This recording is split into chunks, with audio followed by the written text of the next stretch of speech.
What up, what up, what up? Welcome to Raw Sessions with Courtney and Shamara. Shamara, what's going on, girl? Nothing at all. It is a Saturday. We out here chilling, trying to decompress. Got time off before we have to go back to work on Monday. For those people that's out of work, keep your head up. I know a lot of people are filing for unemployment and, stimulus checks are rolling through. So just keep your head up, keep praying, and hopefully we'll get through this hashtag alone together. Yes. But how's your week been so far, Shamir? My week has been stressful. Well, how stressful has it been? If it ain't one thing, is another, and that term is accurate. If it ain't one thing, is something else. Oh yeah, but one thing, you complete one thing, or you get rid of one thing, the other one pops back up. I ain't got rid of nothing. Nothing. You just reminded me. I got something else to do. I got to go write that's due on Monday. See, I'm telling you, it's just not enough hours in a day. Yeah, I swear it's not. I cut myself in half. So what we serving today? We are serving sacrifices. Sacrifices Today, with what though? We are talking about sacrifices in relationships. Oh Lord. Yeah, I know. Lord. We all got to make them. There's always sacrifices to be made, and somebody has to be the person. Well, I guess sacrifices it all boils down to friendships, family, and obviously romantic relationships. Yes. So, what kind of sacrifices do you make in friendships? I think for friendships, that term, that friend, that's a tough term right there. For me, most times, a true friend, I think you should be able to say anything to them and be open with them. But some people can't receive things well, so I will hold things back and sacrifice hurting other people's feelings. So you won't really tell them the truth, even though they may need to hear it, but you just hold back. I will tell them, just not in my own way, because sometimes I can be a little abrasive, a little bit raw. Yeah, a little sandpaperish. So I try to, sugarcoat things and make it easier, because some people are a little sensitive. Yeah. And they take things personally. And I've had people enter friendships because they couldn't handle the things that I said to them. So I'm just mindful of people and their feelings, and, I can't say, I'm kind of the same. I think I'm abrasive all around. Like, some people don't care for the way I talk to them, and it's like, all right, if you don't care how I dish it, then hey, don't come and ask me for advice, because I'm gonna tell you the truth. I'm gonna keep it real all the way around.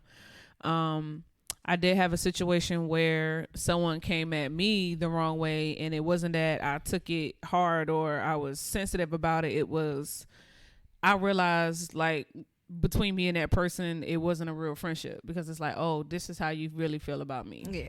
See. So it's like, okay, so, and you telling me, and you trying to give me advice, you really exposing yourself to how you really feel about me. And now that I see that you feel this way about me, maybe we don't need to be friends. Maybe you never were friends. Exactly. Make you realize. That's why I said that term. So I had to make that, I guess, sacrifice and kind of pull myself away from that person and just, end it. But for me and my friendships, I call my friends, I'm in the military, so I call my friends my chain of command. Everybody got a role that they play. I will say, first starting out, a lot of my friends I met through the military, and with them, they all had kids. And me, I was 20, 21, 22, out here going out to clubs and bars and shopping and going out to eat and all this other stuff. But they were still going out with me and stuff like that. But when they couldn't, they were taking care of their kids. So me, for making sacrifices with my friendships, I was the one paying for us to go out to dinner, paying for us to get into the club, when we went shopping, and paying for drinks and all that type of stuff. When we were overseas, I was the one, paying for a lot of stuff. I didn't do it because I thought I had to. I did it because I wanted to. But right now, at the age that I am now, looking back and looking at all the money that I spent, like how I go on deployment, save all this money, and I come back and I pretty much blow it in the same amount of time that I made it, but I blew it on, hanging out with my friends and stuff like that. But at the end of the day, I wanted to have fun, and I wanted my friends to be with me when I was having that fun. So I did what I had to do. And I'm sure they appreciated it. They knew it came from a good place. Yeah, absolutely. Not everybody's always going to be in the same position. It did suck that sometimes, like when it came around, like for my birthday or Christmas or whatever, I didn't get things in return from them, but at the same time, I knew they had to do for their kids first. So as long as they would take care of their responsibilities, it's all good. But as far as friendships, those are sacrifices that I had to make. You gotta make it sometimes. All about being friends. But what about family? Exactly. Fix it, Jesus. Fix it, Jesus. Whew. I don't even want to lead on this one. All right, I'll go first. Sacrifices with my family. I will say when I first joined the military, I was stationed in Virginia, and I was going home every now and then because I was only 3 hours away from home, from Maryland. Was going home to visit my family and stuff like that. But then after I went overseas, the things between me and my family kind of shifted, and it kind of shifted more on my end. I kind of felt like I knew my family was there, but I didn't really feel that support. Like nobody came out to visit me. Everyone had the opportunity to, take care of what they needed to take care of. I would have took care of all the expenses and everything, but like no one came out to visit me. And then at that point, I felt like a little abandoned. And this may not, relate to sacrifices in relationships, but with my family, I think I sacrificed my relationship with my family to go and explore another continent, which was Europe. I was stationed in Italy. Do I regret it? No. But do I regret how that time was wasted between me and my family? Yes. I do regret that part. But at the end of the day, I mean, right now, me and my family are good. I do sometimes feel like I'm forgotten. Sometimes, like, I don't hear from my family as much, but that door swings both ways. And I will say I don't contact my family as much as I should. But I do kind of wish that I had more family members come down to Jacksonville and visit me. I do need to put more effort into going home to Maryland because it's more of my family there than they are down here. But I would like to see a little bit more effort from my family to come down and visit and support. So we'll see. And listening, I initially thought about, holding back to spare my family's feelings was a sacrifice that I made. But even before I joined the military, I think our relationship, because of things that happened in my childhood, was already strained. And I stayed away from my family before I joined. Not my immediate family, my mother and my brother, but the rest of my cousins and my aunts and things. I stayed away from them because the situation and how it played out and how they handled it wasn't how I felt they should have handled it. Mm-hmm. So I stayed away from them. And even now, I think I still harbor some of those feelings. And in order for me to be in a good place and be in a good mental space, I stay away from them. Mm-hmm. Because I know that if I'm around them and something gets said, all of that is going to come back. Mm-hmm. So I feel like I sacrificed my entire relationships with my family in order to still consider them family. And being a black sheep, because I am, I'm okay with that. I think I am okay with that because I've always felt like I was alone in everything from when I was younger and things fell out. I felt alone then, and I grew to be okay with it. Mm-hmm. Do I want a better relationship with my family? Sure, I would love to. I would love to call my cousins and talk to them, and I would love to see my aunts and talk to them. But like you said, it works both ways. Mm-hmm. I've invited them here. Some of them, the invitation has been there. I've started group chats on Facebook. Nobody else has made the effort. So if I've done my part and tried, they could at least do their part. So sometimes it is what it is. Yeah. Just let it be, and then hopefully with time it gets better. Yeah, it does, hopefully. So sacrifices in romantic relationships. Ooh, so my story is a little bit longer than yours, so how about you go first? So one of my relationships, because I done been through a lot, I'm old. I sacrificed my career. And I sacrificed where I could have been, especially I could have joined the military a lot sooner and everything. But because the person I was with at the time was already in and they didn't want me to join, I kind of thought that relationship was going to be forever. So I didn't join. I sacrificed what I could have had because I felt like that was forever.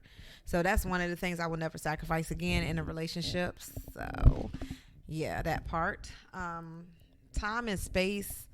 Um, I've allowed people to come live with me because they were in bad situations. Didn't work out. Not at all. Not at all. One relationship, her daughter, I begged my mama to come, let them come and stay with us. And yeah, I would never make that sacrifice again. It put everybody in the household in a bad place because they were stealing food and coming in all hours. It was a mess. It really was a mess. But I felt like that person needed that help at the time. Now, had our relationship progressed and we weren't living together, we probably wouldn't have been together as long as we were. Wow. So that taught me a very valuable lesson. That's Take a bold some time. statement. I know it. I know it wouldn't. I know now it would not have. We would not have stayed together that long had we not been living together. So you gotta find somebody that you're equally yoked. That statement you just said relates to the sacrifice that I made in my relationship when I was engaged. When I was in Italy, I had met him, whatever. We started talking, whatever, hanging out, whatnot. He had just went through a traumatic event with his wife, so he had went home on leave, went through that, came back, and they was going through a divorce. Her knowing he was making all this money in Italy, she tried to go for the juggler, and so he was paying like enormous amounts of money in child support because she knew how much money he was making, even though none of that money should have been factored into how much he made. But anyway, we were together. We fell in love super, super quick. So me being the caring and generous person that I am and that I was at the time, I let him move in with me. I had plenty of space. I had like a 3-bedroom, 3-bath townhouse. So I had plenty of room or whatever. Helped move him out. He moved him in. Everything was good. Everything was good for, I want to say, 3 or 4 months. We was good. We was living on high. We was in love, having events and stuff at the house. Then next thing you know, we was arguing all the time about dumb stuff. Like our neighbors could hear us. Like I would run into my neighbor at work and he'd be like, "Hey, y'all all right?" Like I hear y'all arguing a lot, and I'm just like, "Yeah, well, we good or whatever." And there was so many times where I was like, "You know what? I'm done. Get your stuff, get out." But I end up letting him stay, and I feel like you just said, we wouldn't have been together for that year. We wouldn't have been engaged if we weren't living together. We would have been broke up. I would have been left.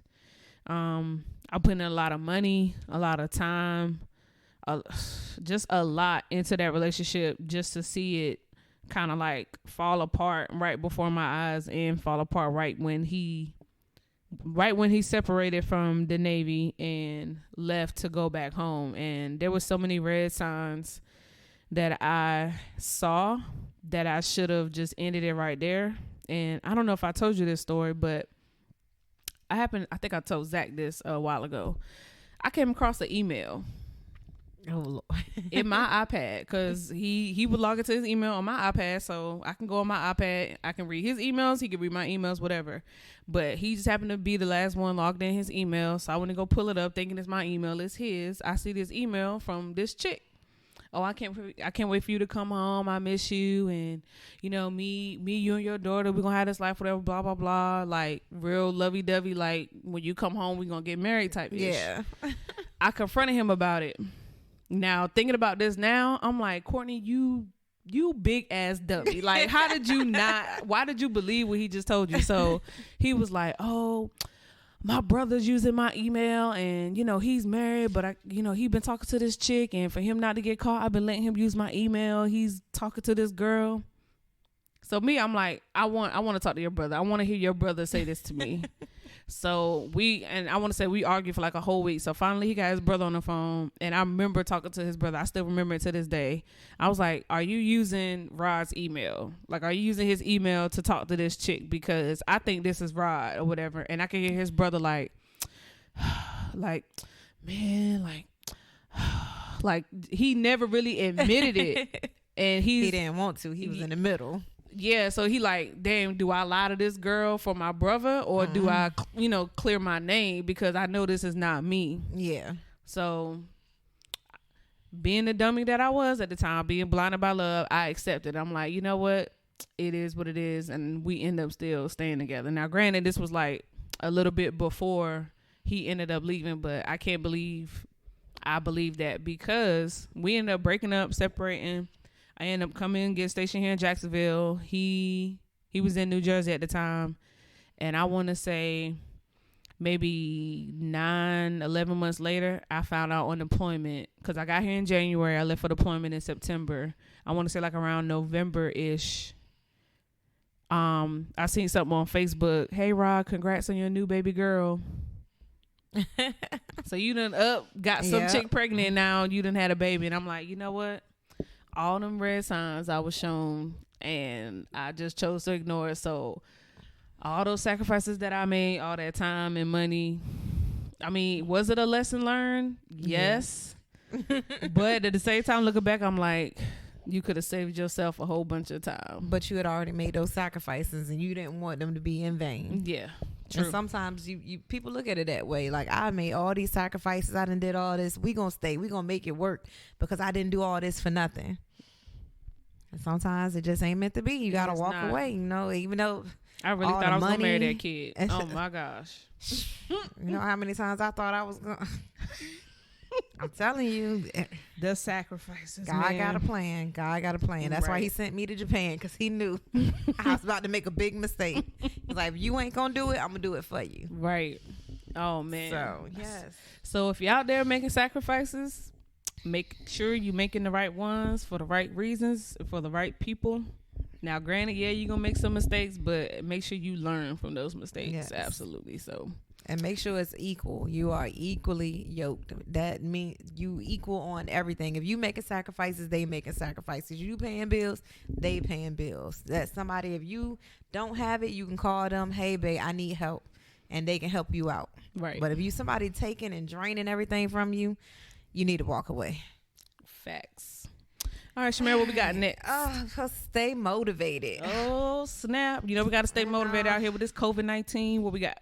No, COVID-19 turned into COVID-19 2021. Look. Why did they name it 19? Why did they just say COVID-20? Because it's 2020. Because it started in 2019.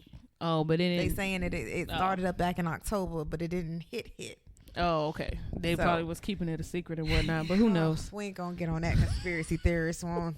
If y'all out there, gonna keep those emails short. No, y'all coming up with all these theories. But right now, stay motivated. You know, we got these stimulus checks. For whatever reason, we got these checks, and however they coming, please make sure y'all are doing the right thing with these checks. Right thing. All y'all that said Walmart, hey, it's your money. The government gave you this money. You can use it for whatever you want. However, please be smart. Please be smart about what you're using this money for. Some people need it more than others. Some people got it that, you know, really didn't need it. But it's like, at the end of the day, please be smart about it. And just know that the government didn't have to give us stimulus checks. Just make note of that. They did not have to give us stimulus checks, but because they did, you know, stay motivated that we're going to make it through this pandemic. Yes. And if you're one of those people that didn't need this check, you out here working, us essential personnel, go put that money to the side into a savings account. Don't leave that for hard times when you really need it. Because right now you ain't hurting for it, but it's going to come a time when you do need it. Mm-hmm. Savings account, certificate, money market, so it collect a little bit of interest. So if and when, or if we have to pay it back, you know, it's just sitting there and you just collected some little bit of interest off of it. So you never know. Yes. All right. So what we got next? What we do. We are talking about organization today. So as Pisces, you know, I'm Pisces, she's a Pisces. So we are really, what's the word? Well, I'm not too OCD, but you know, I'm OCD like a bug. No, I was about to say I'm not, but people say that I am. So particular things I am obsessive about. Cleanliness.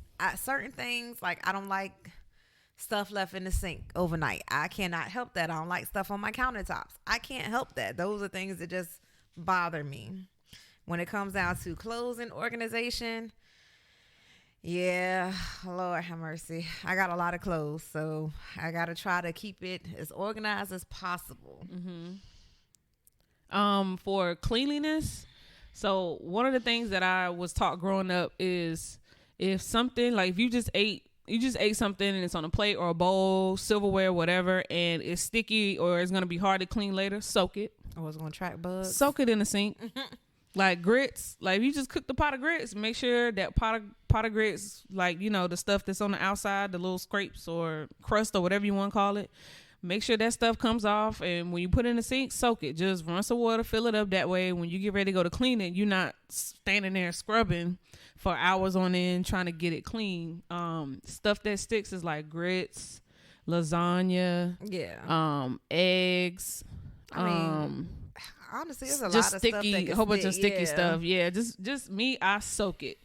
And when I'm cooking, I clean as I go. I don't like leaving, if I'm cooking like bacon or something that's greasy, I make sure, some of the pots and pans may be dirty and I'll go clean them later or the next day, but I still wipe down my counter and I wipe down my stove because I don't want to leave all the grease and stuff, you know what I'm saying, overnight. And, you know, again, that can attract bugs. Yes. So just be mindful of kitchen things, you know. But more so when it comes down to just organization around the house.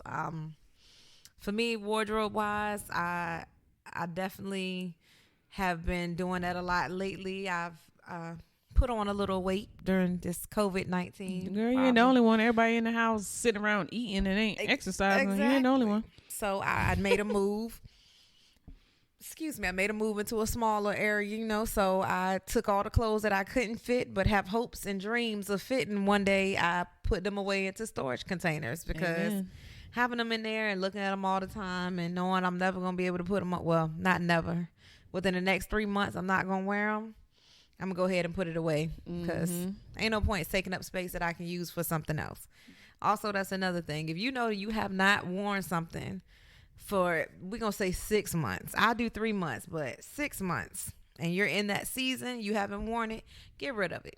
Donate it because there are people out there that need clothes, that need help. And if you don't know, reach out. I have a friend that gets with single mothers that have children, homeless fathers, and she's always looking for people to donate to help those people out.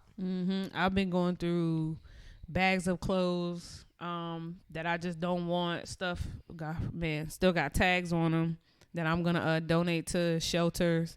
Also like blankets and stuff that, you know, we're not using and whatnot, we're gonna donate. When it comes down to organization, I think to other people it comes off as like, oh, it has to be like this because it's my way. This is how I want it. No, this is the way that I see it because this is the most efficient way this can work. Like if things is organized to where you can see it, for example, your spices.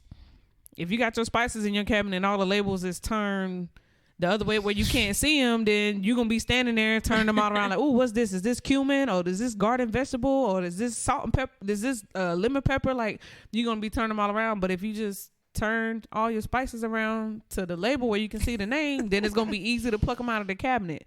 But sometimes I get looked at that as, oh, you just want it your way. And, oh, babe, how do you want this? Because you just want it your way. And it's like, come on now. It's not like that. You know what? If I would have had that, I probably wouldn't have 3 containers of garlic powder in my cabinet right now. Right, 3 big ones. You go look in the cabinet like, oh, we need this. All right, yeah, let's put this on the list. You come home, you turn it around. Man, we had garlic powder right here. I'm telling you, that's why I don't like to search for stuff. And we got ready to move 3 big garlic powders, 5 cayenne pepper. And I'm like, I don't even use cayenne pepper like it, but she do. So every time you go get chicken, you got to buy new cayenne pepper. It's in there. But here's another thing. The linen closet. All right. Some of y'all gonna relate. Some of y'all not gonna relate. The linen closet where you keep your towels, your sheets, you know, pillowcases, all that stuff. The way I organize my towels, I put the towel and the washcloth that matches the towel together. And then I stack them on top of each other.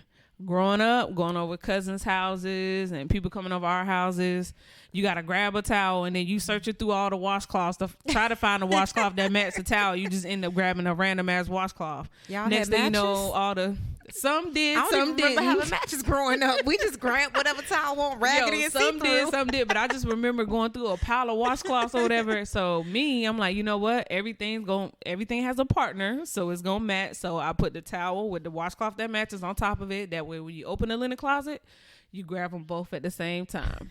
And then I do have these random sets of washcloths because, you know, some people well, hopefully everybody, but some people don't like use the same washcloth that they use to wash their body. They like to use a different one for their face. So I have another set of washcloth just for people's face, so if they can grab 2 different washcloths. But that's how I organize my living closet. Some people may think it's OCD. Me, I think it's smart. And that's just me. My towels are rolled, so I thought about that too, but I roll is a space saver. But every time I try to roll them, they just come apart. They just unroll. I gotta show you how to roll. Okay. Yeah, I roll them and stack them in the cabinet. So a lot of people roll their t-shirts. They roll their jeans. I roll everything because it actually is a space saver. Moving into the trailer, I realized it is a space saver. Stuff that Taryn, you get like 6 shorts in there. I get 15. All of them get in there. It really does work. I don't know why, but it works. But with the towels, I'll have the body towels on this side. You see the colors. I have all the hand towels in the back, and then the face towels folded up rolled up because they mini right in front. Mm-hmm. You can see the colors. I only have, I have light blue, orange, gray, a dark brown, and then a light brown and white. But I packed the white away because I don't like white stuff. Getting dingy bothers me. I throw it away. But that's part of my OCD, y'all. I'm sorry. I don't even wear white socks. I have none. I do. I want to say when I moved in my house, I organized like all my shirts that I hang up on the hanger. I organize them by color. Cause like if I know I'm looking for a certain color, like I want to wear these shoes, I'm gonna go straight to those stacks of that section of shirts that have those colors. I'm gonna look through them shirts like, all right, cool, I'm gonna wear this shirt. So my closet is organized by color. Some people don't. That bothers some people to think that you do that, because I do it: long sleeve, short sleeve, dressy, casual. Mm-hmm. I have everything in a particular way. I put my dresses and my long stuff all the way to the back. That way it's not in the way. Pants on a certain row. I just thought it was me, but thank you for confirming that. No, you ain't the only one. My dresses, I have the ones that have straps, and then those are organized by color. The strapless ones, those are organized by color.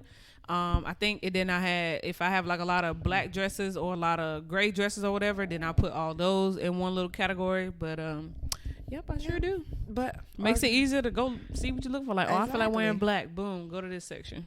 Organization is key. I organize my liquor too. Looking at my bar right now, I see I got all vodka on one side, I got all dark liquor on the other side, and then I got mixers like peach schnapps and Midori. I got all those on the bottom. You're right, you do. It's a little bit extra, but just drink it. Well, you just be like, hey, you drink white or dark? All right, you go to the right, you go to the left. There you go. We don't drink like that, so we only got one bottle of alcohol that's been there since Christmas. But we ain't gonna talk about that. Did you get your life? Christmas holiday Did party. You get your life? Alcohol sales is going up due to this COVID, so everybody drinking. So. You know what? I can't be at home lit. Be walking around cutting the lights on and stuff, strobe light and dancing with the cats. But so organization, breaking down, cleaning, spring cleaning. You at home right now, you might as well go through it and do it. I know no donation centers are taking donations, but just put it to the side. You got a garage or something. Just put it to the side till all this, goes away, and you'll be able to help out those that are in need. Yep, until the country opens back up. Well, clearly Florida is opening back up. Let's not speak on Florida because, we just special. What Charlamagne say? All the crazy people come from the Bronx and all of Florida. So, as you can see, his theory is continuing to be proven correct. I'm not even going to lie. When I watch all the TV shows, that I marry and all that, the killing show, is always somebody from Florida. Fix it, Jesus. And I be like, Jacksonville. Oh, yep. Okay, this episode going to be good. Well, on that note, that's the end of our Raw sessions. Again, please hit us up through our email. Damn, I forgot the name of the damn email. I'll get it out to y'all. But definitely hit us up. Leave us some comments. Let us know what you think, and then also leave us some topics and ideas on stuff that you wanted to discuss, and we'll definitely get around to it. I am Courtney. I'm Shamara, and this is Raw Sessions.